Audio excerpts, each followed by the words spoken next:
Hello friends, एक बार फिर से आपका स्वागत है अंकिता डेली लाइफस्टाइल में। जैसे कि हम सब जानते हैं कि एक कम्युनिटी बहुत तेज़ी से वायरल हो रही है जो कि सरिता जेठू दरक जी का है, जिसमें वो लिखती हैं नेहा जी के लिए कि नेहा जी, हमें आपसे माफ़ी की ज़रूरत ही नहीं थी, बस हम कुछ चीज़ों से दुखी थे। हम भी मानते हैं कि जितनी बातें पब्लिक में हो रही है या करवाई गई है उतनी बातें सच्ची नहीं हैं, लेकिन एक बात की उम्मीद हम रखते हैं या थे कि आप मनीषा से ज़रूर माफ़ी मांगेंगे। अब समझ में नहीं आ रहा है कि आपने मनीषा से माफ़ी क्यों नहीं मांगी। या तो इस बात को आप खुलकर क्लियर कीजिए या मनीषा से माफ़ी मांगिए।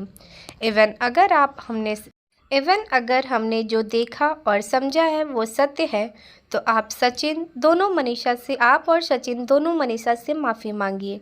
और अगर हमारा समझा हुआ गलत है तो जैसे आपको उचित लगे वो करिए। चैनल और आपके पुराने रिश्ते उनके भी आप ऑनलाइन सुधारिए और सारी बातों को ख़त्म करके अपना नया जीवन पूरी खूबसूरती से जिए। यही आशीर्वाद और उम्मीद है। लेकिन हमारी इस बात की माफ़ी मांगने की ज़रूरत ही नहीं कि हमारी ज़रूरत के समय आपने हमारा साथ नहीं दिया।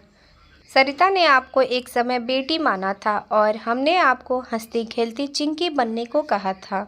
हम तो हमेशा ही आपकी खुशहाल जीवन चाहेंगे जी। अगर हमारे बारे में कुछ बोलना है तो सिर्फ इतना बता दीजिए कि क्या कभी भी हमने कोई भी काम किसी की गलत उद्देश्य से किया था या हम हमेशा। और अगर आप हमारे बारे में कुछ बोलना चाहती हैं तो सिर्फ इतना सा बता दीजिए कि क्या कभी भी हमने कोई भी काम किसी भी गलत उद्देश्य से किया था या हमने हमेशा आपका अच्छा ही चाहा था।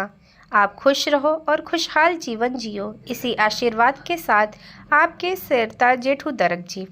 फिर उस पे सुमित जी यानी कि सुमित महल होने वाले पति थे नेहा तिवारी के, अब होंगे या नहीं होंगे वो तो भगवान ही जानता है। वो कमेंट करते हैं कि आपका बहुत धन्यवाद, आपने भी हमारे लिए सोचा। कहने के लिए बहुत कुछ है लेकिन समझ नहीं आ रहा है कि कहाँ से शुरू करें कहाँ से नहीं। समय जो दृश्य दिखा रहा है वो देखा नहीं जा रहा है और ऐसे में कुछ भी कहना ठीक नहीं है। इसलिए पहले हम खुद को सेटल कर लें, उसके बाद ही कुछ कहना उचित होगा। अभी फर्स्ट प्रायोरिटी मेरे लिए मेरी फैमिली है जो पूरी तरह से शॉक्ड है और सदमे में है। उनका कहना भी उचित है क्योंकि ये सब देखने के बाद तो मुझे नहीं लगता कि कोई लड़का जो है कि तैयार होगा उससे शादी करने के लिए, क्योंकि इतना ज़्यादा रायता फैल चुका है। और ये भी सुमित महल भी किसी उम्मीद से जो है उससे शादी कर रहे थे, पर इतना सब कुछ देखने के बाद मुझे नहीं लगता कि अब ये लोग शादी के बंधन में बंधेंगे या फिर दोबारा नेहा तिवारी पे विश्वास करेंगे। खैर, ये तो उनकी अपनी पर्सनल डिसीज़न होगा कि वो क्या करेंगे क्या नहीं करेंगे। आगे हम लोग भी देखते हैं कि आखिर क्या होता है।